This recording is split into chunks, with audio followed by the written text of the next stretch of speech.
Okay, നമുക്ക് അടുത്ത ക്വസ്റ്റ്യനിലേക്ക് കടക്കാം. ക്വസ്റ്റ്യൻ ഇതാണ്: external fragmentation will not occur when best first is used, worst first is used, first fit is used, it will always occur. Okay, അപ്പം 4 solutions ഉണ്ട്. അപ്പോൾ ഈ ക്വസ്റ്റ്യൻ്റെ ആൻസർ കണ്ടുപിടിക്കുന്നതിന് മുന്നേ എന്താണ് ഫ്രാഗ്മെൻറ്റേഷൻ എന്നുള്ളത് നമുക്ക് നോക്കാം. അപ്പോൾ ഫ്രാഗ്മെൻറ്റേഷൻ എന്ന് പറഞ്ഞാൽ എന്താണ്? നമ്മുടെ പ്രോസസ്സുകൾ മെമ്മറിയിലേക്ക് ലോഡ് ചെയ്യുമ്പോഴും റിമൂവ് ചെയ്യുമ്പോഴായാലും മെമ്മറി ബ്ലോക്സുകളിലേക്കാണ് ഈ ലോഡിങ് റിമൂവൽ പ്രോസസ്സ് നടത്തുന്നത്. അപ്പോൾ ഒരു ലാർജ് സൈസ് മെമ്മറി ആണെങ്കിൽ നമ്മൾ മെമ്മറിയെ പാർട്ടീഷൻ ചെയ്ത് ആയിട്ടായിരിക്കും പ്രോസസ്സിനെ ലോഡ് ചെയ്യുക. ഓക്കെ, അപ്പോൾ ഇങ്ങനെ സെഗ്മെൻ്റ് ആക്കുന്നതിനെയാണ്, അല്ലെങ്കിൽ ചെറിയ ചെറിയ പീസസ് ആക്കുന്നതിനെയാണ് നമ്മൾ ഫ്രാഗ്മെൻറ്റേഷൻ കൊണ്ട് ഉദ്ദേശിക്കുന്നത്. പക്ഷേ ഫ്രാഗ്മെൻറ്റേഷൻ പ്രോബ്ലമായിട്ട് വരുന്നത് എങ്ങനെയാണെന്ന് പറഞ്ഞു കഴിഞ്ഞാൽ, ഇപ്പോൾ നമുക്കൊരു മെമ്മറി സൈസ് കുറവാണ്, അല്ലെങ്കിൽ മെമ്മറി ബ്ലോക്സ് യൂസ് ചെയ്യാൻ പറ്റാത്തപ്പോഴാണ് അത് ഫ്രാഗ്മെൻറ്റേഷൻ ഒരു പ്രോബ്ലമായിട്ട് മാറുന്നത്. അപ്പോൾ 2 തരത്തിലുള്ള ഫ്രാഗ്മെൻറ്റേഷനാണുള്ളത്: ഇൻറ്റേർണൽ ഫ്രാഗ്മെൻറ്റേഷനും എക്സ്റ്റേണൽ ഫ്രാഗ്മെൻറ്റേഷനും. ഇൻറ്റേർണൽ ഫ്രാഗ്മെൻറ്റേഷൻ എന്ന് പറയുമ്പോഴത്തേക്ക് എന്താണ്? നമ്മുടെ മെമ്മറി ബ്ലോക്സ് നമ്മൾ പ്രോസസ്സർക്ക് അസൈൻ ചെയ്ത് കൊടുക്കും. പക്ഷേ ആ അസൈൻ ചെയ്യുന്ന പ്രോസസ്സുകൾ മെമ്മറി ബ്ലോക്സുമായിട്ട് കമ്പയർ ചെയ്യുമ്പം ചെറുതായിരിക്കും. എന്ന് പറഞ്ഞാൽ ഇൻറ്റേർണൽ ഫ്രാഗ്മെൻറ്റേഷനിൽ മെയിൻലി ഫിക്സഡ് സൈസ് ബ്ലോക്കായിട്ടാണ് നമ്മൾ മെമ്മറിയെ ഡിവൈഡ് ചെയ്യുക. ഫിക്സഡ് സൈസ് ബ്ലോക്കായിട്ടാണ് ഡിവൈഡ് ചെയ്യുക. ഇപ്പോൾ 50K വെച്ച് മെമ്മറി ബ്ലോക്സിനെ ഡിവൈഡ് ചെയ്യും. അപ്പോൾ ഒരു 25K ഉള്ള ഒരു പ്രോസസ്സാണ് വരുന്നതെങ്കിൽ കൂടി നമുക്ക് 50Kയിലേക്ക് ലോഡ് ചെയ്യേണ്ടതായിട്ടുള്ള സിറ്റുവേഷൻ വരും.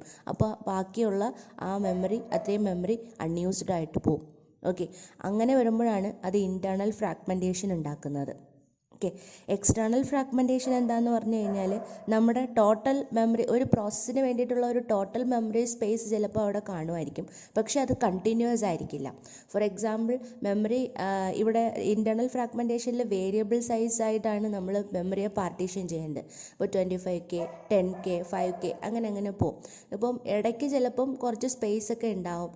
അപ്പോൾ നമുക്കൊരു 25K ഉള്ളൊരു പ്രോസസ്സാണ് വരുന്നതെങ്കിൽ കണ്ടിന്യൂസ് ആയിട്ട് ഫ്രീ മെമ്മറി ബ്ലോക്സ് ഉണ്ടാവില്ല, പക്ഷേ ടോട്ടൽ മെമ്മറി സ്പേസ് അവിടെ അവൈലബിൾ ആയിരിക്കും.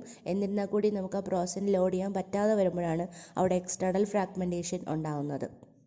Okay, best fit strategy use ചെയ്യുകയാണെന്നുണ്ടെങ്കിൽ നമ്മുടെ ഇൻറ്റേർണൽ ഫ്രാഗ്മെൻറ്റേഷന് ഒരുവിധം സൊല്യൂഷൻസ് നമുക്ക് കണ്ടുപിടിക്കാനായിട്ട് പറ്റും. അതുപോലെ തന്നെ എക്സ്റ്റേർണൽ ഫ്രാഗ്മെൻറ്റേഷൻ്റെ സൊല്യൂഷൻ എന്ന് പറയുന്നത് കോമ്പാക്ഷനാണ്. പല സ്ഥലത്ത് കിടക്കുന്ന മെമ്മറി ബ്ലോക്സുകൾ എല്ലാത്തിനെയും കൊണ്ട് കോമ്പാക്ട് ചെയ്യുക. അപ്പം അതിനൊരു എക്സ്റ്റേർണൽ ഫ്രാഗ്മെൻറ്റേഷന് സൊല്യൂഷനായിട്ട് കോമ്പാക്ഷനും ഇൻറ്റേർണൽ ഫ്രാഗ്മെൻറ്റേഷൻ്റെ സൊല്യൂഷനായിട്ട് ബെസ്റ്റ് ഫിറ്റ് മെത്തേഡുമാണ് പറയുന്നത്. അപ്പോൾ ഇവിടെ ക്വസ്റ്റ്യൻ എന്ന് പറയുന്നത് ഇതാണ്: external fragmentation will not occur when best fit is used, worst fit is used, first fit is used, it will always occur. External fragmentation നടക്കാത്തത് എപ്പോഴാണെന്നാണ്. ഓക്കെ, ഇതിപ്പോൾ ഏത് സിറ്റുവേഷൻസിൽ വേണമെങ്കിലും ഈ എക്സ്റ്റേർണൽ ഫ്രാഗ്മെൻറ്റേഷൻ വരാം. So the answer is it will always occur. External ഫ്രാഗ്മെൻറ്റേഷൻ്റെ solution എന്ന് പറയുന്നത് കോമ്പാക്ഷൻ ആണ്. ഇൻറ്റേർണൽ ഫ്രാഗ്മെൻറ്റേഷൻ്റെ സൊല്യൂഷൻ എന്ന് പറയുന്നതാണ് ബെസ്റ്റ് ഫിറ്റ് മെത്തേഡ് യൂസ് ചെയ്യുക. അപ്പോൾ ഇവിടുത്തെ ആദ്യത്തെ ഓപ്ഷൻ കാണുമ്പോഴത്തേക്ക് പലർക്കും ഡൗട്ട് തോന്നും, ബെസ്റ്റ് ഫിറ്റ് യൂസ് ചെയ്താൽ പോരെയെന്ന്. പക്ഷേ ക്വസ്റ്റ്യൻ ശ്രദ്ധിച്ച് നോക്കുക: external fragmentation will not occur when എന്നുള്ളതാണ് ഓപ്ഷൻസ്. അപ്പോൾ ഇത് ഏത് സിറ്റുവേഷൻസിൽ വേണമെങ്കിലും ഏത് സ്ട്രാറ്റജി യൂസ് ചെയ്താലും നമുക്ക് എക്സ്റ്റേർണൽ ഫ്രാഗ്മെൻറ്റേഷൻ ഉണ്ടാകാം. So the answer it will always occur. ഇതുമായി റിലേറ്റ് ചെയ്തൊരു കാര്യം കൂടി പറയണമെന്നുണ്ട്. ഇൻറ്റേർണൽ ഫ്രാഗ്മെൻറ്റേഷൻ എപ്പോഴാണ് നടക്കുന്നതെന്ന് വെച്ചാൽ നമ്മുടെ പേജിങ് എംപ്ലോയ് ചെയ്യുമ്പോഴാണ് ഇൻറ്റേർണൽ ഫ്രാഗ്മെൻറ്റേഷൻ ഉണ്ടാകുന്നത്. പേജിങ്ങിലാണ് ഇൻറ്റേർണൽ ഫ്രാഗ്മെൻറ്റേഷൻ ഉണ്ടാകുന്നത്. സെഗ്മെൻറ്റേഷൻ എംപ്ലോയ് ചെയ്യുമ്പോഴാണ് എക്സ്റ്റേർണൽ ഫ്രാഗ്മെൻറ്റേഷൻ ഉണ്ടാകുന്നത്. അതും ജസ്റ്റ് ഒന്ന് ഓർമ്മിച്ചിരിക്കുക. ഓക്കെ, അടുത്ത ക്വസ്റ്റ്യൻ ഇതാണ്: if the resources are always preempted from the same process dash can occur. Starvation, deadlock, system crash, aging. ഇതിൻ്റെ ആൻസർ നമുക്ക് എളുപ്പം കണ്ടുപിടിക്കാവുന്നതാണ്. ഒരു റിസോഴ്സ് ഒരേ പ്രോസസ്സിൽ നിന്ന് തന്നെ സെയിം പ്രോസസ്സിൽ നിന്ന് തന്നെ റിസോഴ്സ് പ്രീഎംപ്റ്റ് ചെയ്തുകൊണ്ടിരിക്കുകയാണെങ്കിൽ എന്താണ് സംഭവിക്കുക? Starvation occur. ഓക്കെ, സ്റ്റാർവേഷൻ എന്ന് പറയുന്നത് റിസോഴ്സിനെ കിട്ടാതെ വരുന്ന അവസ്ഥയാണ്, ഷോർട്ടേജ് ആണ്. അപ്പോഴാണ് സ്റ്റാർവേഷൻ ഉണ്ടാകുന്നത്. ഓക്കെ, അത് എളുപ്പമാണല്ലോ. ദെൻ അടുത്ത ക്വസ്റ്റ്യൻ എന്ന് പറയുന്നതാണ്: the offset of the logical address must be options greater than segment number, between 0 and segment limit, between 1 and segment number, greater than segment limit. ഇത്രയാണ് ഓപ്ഷൻസ്. അപ്പോൾ നമുക്ക് കണ്ടുപിടിക്കേണ്ടതാണ് offset of the logical address. അപ്പോൾ ഇത് നമ്മുടെ OSന്റെ ബുക്കിലേക്ക് ഒരു figure നിങ്ങൾ മുമ്പ് പഠിച്ചിട്ടുണ്ടാവും. നമ്മുടെ ലോജിക്കൽ അഡ്രസ്സ് കാൽക്കുലേറ്റ് ചെയ്യണം എന്നുണ്ടെങ്കിൽ നമുക്ക് രണ്ട് കാര്യങ്ങളാണ് വേണ്ടത്. ഒന്ന് ഓഫ്സെറ്റ് അഡ്രസ്സും പിന്നെ ഒന്ന് സെഗ്മെൻറ്റ് അഡ്രസ്സും. അപ്പോൾ ഈ രണ്ടെണ്ണം കൂടെ ആഡ് ചെയ്യുമ്പോഴായിരിക്കും നമുക്ക് ലോജിക്കൽ അഡ്രസ്സ് കിട്ടുന്നത്. അപ്പോൾ അതിനകത്ത് ലോജിക്കൽ അഡ്രസ്സിൻ്റെ ഓഫ്സെറ്റ് എന്ന് പറയുന്നതിൻ്റെ റേഞ്ചാണ് ഇവിടെ ചോദിച്ചിരിക്കുന്നത്. It should be always between 0 and segment limit. Okay, 0യ്ക്കും സെഗ്മെൻറ്റ് ലിമിറ്റിനും ഇടയിലായിരിക്കും എപ്പോഴും ലോജിക്കൽ അഡ്രസ്സിൻ്റെ ഓഫ്സെറ്റ് എന്ന് പറയുന്നത്.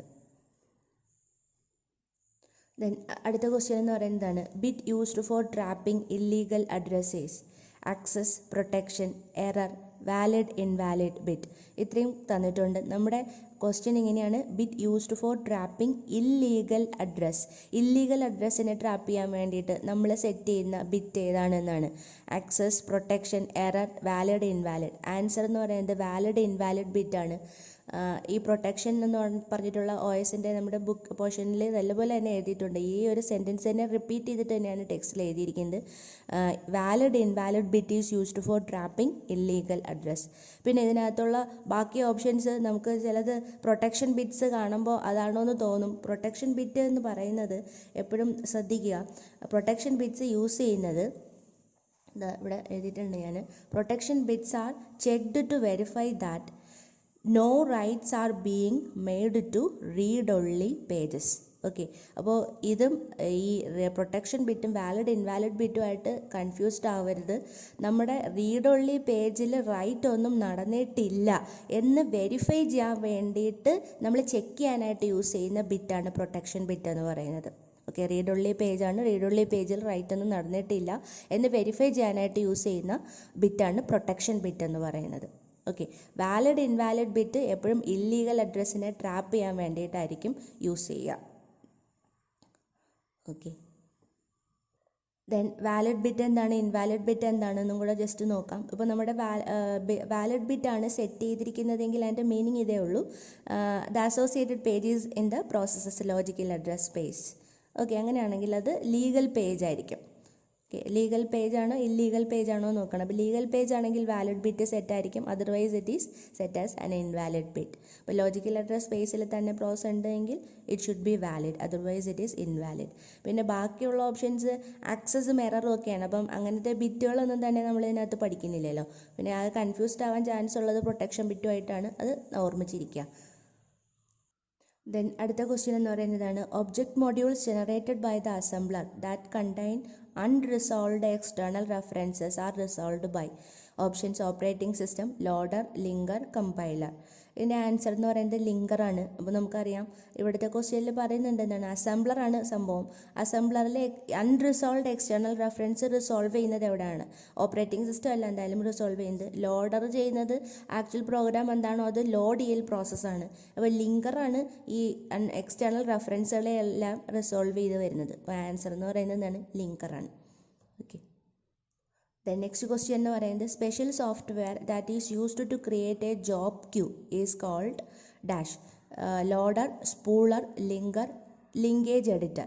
സ്പെഷ്യൽ സോഫ്റ്റ്വെയർ എന്ന് ഇവർ എടുത്ത് പറയുന്നുണ്ട്. ഒരു ജോബ് ക്രിയേഷന് വേണ്ടിയിട്ടുള്ള ഒരു ജോബ് ക്യൂ ക്രിയേറ്റ് ചെയ്യാനായിട്ടുള്ള ഒരു സ്പെഷ്യൽ സോഫ്റ്റ്വെയർ ഏതാണ് എന്നാണ് ചോദ്യം. അപ്പോൾ അതിൻ്റെ ആൻസർ എന്ന് പറയുന്നത് സ്പൂളറാണ്, സ്പൂളർ. ദെൻ അടുത്ത ക്വസ്റ്റ്യൻ ഇതാണ്: which of the following permanent database that has an entry for each terminal symbol. Options: literal table, identifiable table, terminal table, stack. ഇത്രയും ഓപ്ഷൻസ് തന്നിട്ടുണ്ട്. അപ്പോൾ ഇതിനകത്ത് നമ്മൾ സാധാരണ SS പഠിക്കുമ്പം കേട്ടിട്ടുണ്ട് ടെർമിനൽ ടേബിൾ അത്രത്തോളം പരിചയമുള്ളൊരു കാര്യമല്ല. ലിറ്ററൽ ടേബിൾ ഏകദേശം എല്ലാവരും പരിചയമുള്ളൊരു കാര്യമായിരിക്കും. ലിറ്ററൽ ടേബിൾ അതായിരിക്കും കോമൺലി ഓപ്ഷൻസിൽ എല്ലാവർക്കും പരിചയം ഉണ്ടാവുക. പക്ഷേ പെർമനൻറ്റ് ഡേറ്റാബേസ് എന്ന് നമുക്കിവിടെ എടുത്ത് ചോദിച്ചിട്ടുണ്ട്. അപ്പോൾ പെർമനൻറ്റ് ഡേറ്റാബേസ് എന്ന് പറയുന്നത് ഇവിടെ നമ്മുടെ ടെർമിനൽ ടേബിളാണ്. കാര്യം ടെർമിനൽസ് എന്താണ്, കീവേഡ്സ് അല്ലെങ്കിൽ നമ്മുടെ ലാംഗ്വേജിൽ യൂസ് ചെയ്യുന്ന സ്പെഷ്യൽ സിമ്പിൾസിനെ സ്റ്റോർ ചെയ്യാനായിട്ടാണ് നമ്മൾ സ്പെഷ്യൽ സിമ്പിൾസിനെയാണ് മെയിൻലി നമ്മൾ ടെർമിനൽസ് എന്ന് തന്നെ പറയാം. ഓക്കെ, കീവേഡ്സ് ആണ് സാധാരണ നമ്മൾ ടെർമിനൽ എന്ന് പറഞ്ഞിട്ട് നമ്മൾ കേൾക്കുക. അപ്പോൾ ഇങ്ങനെയുള്ള സ്പെഷ്യൽ സിമ്പിൾസിനെയും ടെർമിനൽസിനെയും ഒക്കെ സ്റ്റോർ ചെയ്യുന്നത് ടെർമിനൽ ടേബിളിലാണ്. അതുപോലെ തന്നെ ടെർമിനൽ ടേബിളിൻ്റെ പ്രത്യേകത എന്ന് പറയുന്നത് പെർമനൻറ്റ് ഡേറ്റാബേസ് ആയിരിക്കും. ഓക്കെ, പിന്നെ ഇതിൻ്റെ മറ്റ് ഓപ്ഷൻ ലിറ്ററൽ ടേബിളുണ്ട്. ലിറ്ററൽ ടേബിൾ നമ്മൾ ഓൾറെഡി SSL കേട്ടിട്ടുണ്ടല്ലോ. അത് അവിടുത്തെ കറസ്പോണ്ടിങ് ആയിട്ടുള്ള ടെമ്പററി വേരിയബിൾസിനെ സ്റ്റോർ ചെയ്യാനായിട്ടാണ് ലിറ്ററൽ ടേബിൾ ഉള്ളത്. പിന്നെ സ്റ്റാക്കാണ് അടുത്തത്. സ്റ്റാക്ക് ഒരു ഡേറ്റ സ്ട്രക്ചറാണ്, അത് ഡേറ്റാ ബേസ് അല്ലല്ലോ. ദെൻ ഐഡൻറ്റിഫയബിൾ ടേബിൾ എന്ന് പറയുന്നത് വേരിയബിൾസ് അല്ലെങ്കിൽ ഓപ്പറാൻഡുകളെ വെക്കാൻ വേണ്ടിയിട്ടുള്ള സംഭവമാണ് ഐഡൻറ്റിഫയബിൾ ടേബിൾ എന്ന് പറയുന്നത്. അപ്പോൾ ഇതിൻ്റെ permanent database that has an entry for each terminal symbol എന്ന് ചോദിച്ചു കഴിഞ്ഞാൽ അതിൻ്റെ ആൻസർ ടെർമിനൽ ടേബിൾ ആയിരിക്കും. ദെൻ ലാസ്റ്റ് ക്വസ്റ്റ്യനിലേക്ക് പോവാണ്. A relationship between process such that each has some part ബ്രാക്കറ്റിൽ തന്നിട്ടുണ്ട് critical section which must not be executed while the critical section of another is being executed is known as semaphore, mutual exclusion, message passing, multi processing. ഇത്രയാണ് options ആയിട്ടുള്ളത്. അപ്പോൾ നമുക്കറിയാം critical സെക്ഷനിൽ ഒരു process critical സെക്ഷനിലായിരിക്കുമ്പോൾ മറ്റേത് അവിടെ ഇടപെടാനായിട്ട് പാടില്ലല്ലോ. അപ്പോൾ ആ ഒരു കണ്ടീഷൻ എന്ന് പറയുന്നത് എന്താണ്? മ്യൂച്വൽ എക്സ്ക്ലൂഷൻ ആണ്. Mutual exclusion. Okay, thank you for watching this video very much.